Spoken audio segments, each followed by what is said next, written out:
Білесіздер ме? Ғаламтор әлемде 1983 жылдан бері жұмыс істеп келеді. 4 жылдың ішінде қолданушылар саны 50 миллионға жеткен.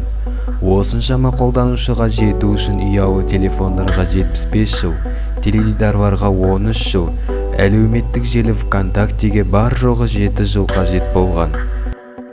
Ал енді елестетіп көрейік. Егер әлемдегі ғаламтор мүлдем жойылып кетсе, онда қазір әлемнің 45%, немесе 3 миллиард адам ғаламторсыз қалады.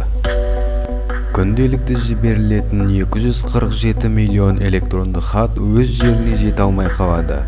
Бірақ бұл үлкен проблемаға айналмайды.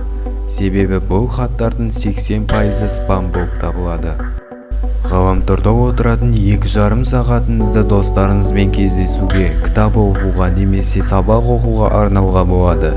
Яндекс айына 5 миллион сұрақтарға жауап береді.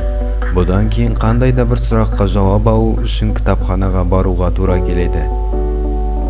Қазіргі уақытта ғаламторда 487 экзобайт мәлімет бар.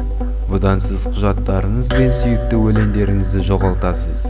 Ғаламтормен қамтамасыз ету үшін жылынан 350 гигаватт электр энергиясы қажет.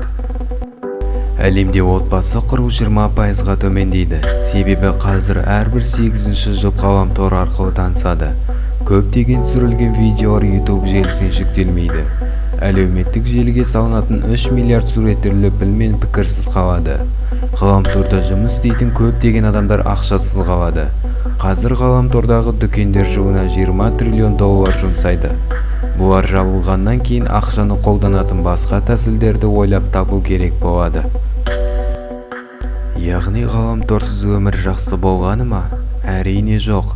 Ғаламтордың арқасында орта ғасырлық адам өмір бойы таппаған мәліметті біз бір күнде таба аламыз.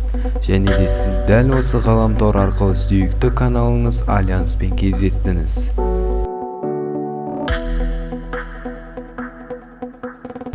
Альянс каналынан тағы басқа қызықты видеоларды көргіңіз келе ме? Онда біздің каналға достарыңызбен бірге жазылыңыз.